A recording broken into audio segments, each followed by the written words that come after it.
The southern city moved slowly and quietly.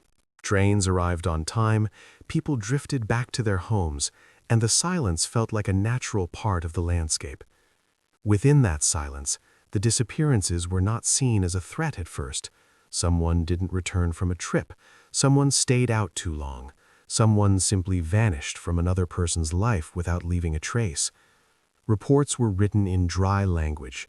Files were closed and placed on shelves where, it was believed, they belonged. Detective Michael Harper had been with the department for years and was not associated with high-profile cases. He was the kind of investigator who avoided quick conclusions and distrusted elegant theories. What unsettled him were small things: identical time intervals, similar witness statements, the recurring appearance of locations that looked random on a map. He didn't speak about institutional failure or accuse his superiors. He simply kept comparing. And the longer he studied the documents, the clearer it became. These cases were not isolated. When Harper cautiously suggested a possible connection, the response was calm and almost friendly. Different people, different circumstances. There was no reason to see patterns where none existed. What he was implying simply could not happen in this city. It was easier to treat each case as a separate tragedy than to admit that someone had remained beyond reach for years. A result was still expected, and one was produced. The suspect was convenient: a troubled past, contradictory statements, no real defense. The trial moved quickly, the case was closed, the paperwork signed.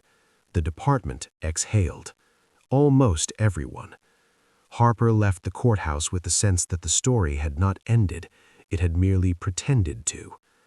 A few months later, a new case surfaced, then another. The coincidences became too precise to ignore.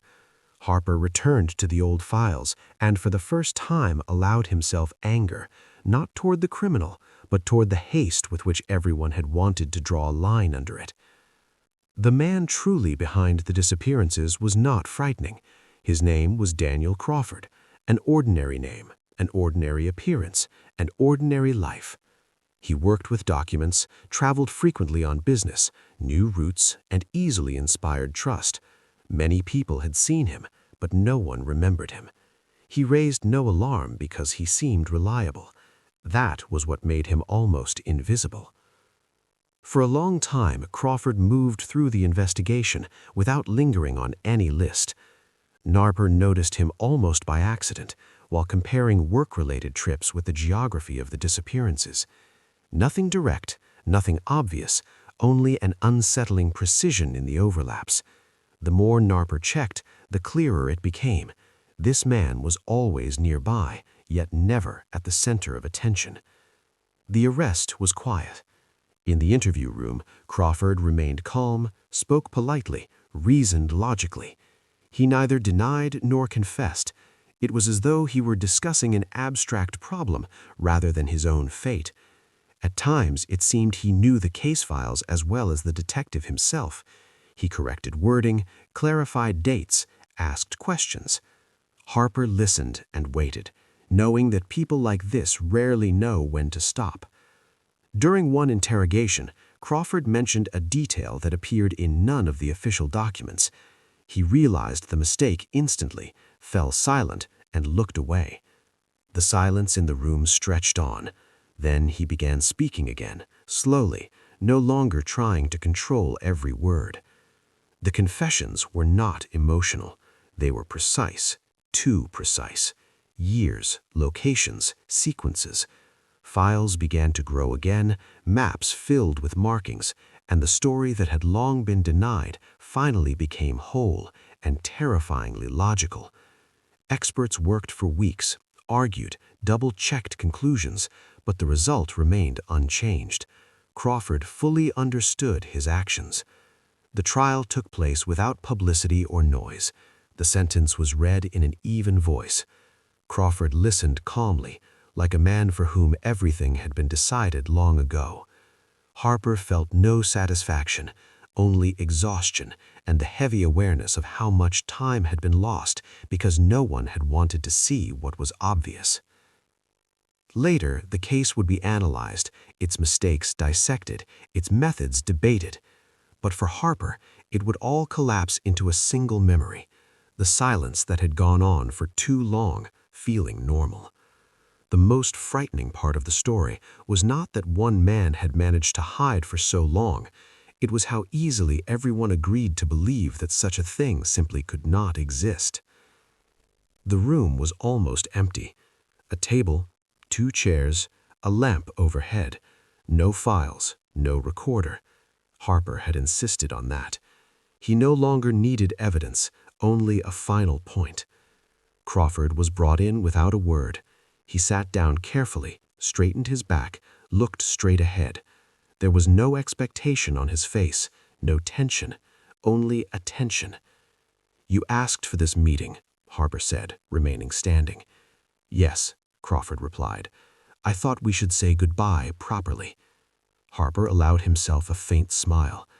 "This isn't a goodbye. This is the end." Crawford nodded, as if agreeing with the wording. "The end is when answers remain. Do you still have yours?" Harper held his gaze. "Yes, and none of them concern you." Silence stretched. "Do you know what's most unpleasant?" Crawford asked calmly. "You really did understand me, not the way the others did." "No," Harper said. "I only understood one thing. You wanted to be understood, and you chose the wrong person." Crawford's eyes narrowed for a fraction of a second, barely noticeable, but Harper saw it. "Do you think this was about me?" Harper replied, "I know it wasn't, and that's exactly why you no longer matter." This pause was different, not anticipation, realization. Crawford slowly leaned back in his chair. "So you won?" Harper finally sat down. "No, I simply stopped talking to you." "And that isn't the same thing?" "No," Harper said. "Victory is being remembered. From this moment, you're just a number in a case file." Crawford opened his mouth to speak, but Harper stood up first.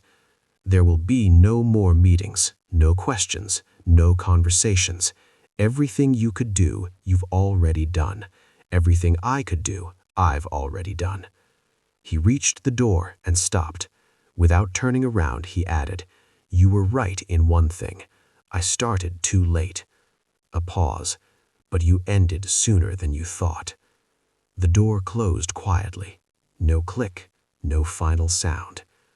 Crawford remained seated alone, for the first time not knowing what to say or to whom. And as Harper walked down the corridor, he knew. This was the end. Not loud, not dramatic. Cold, like a light being switched off.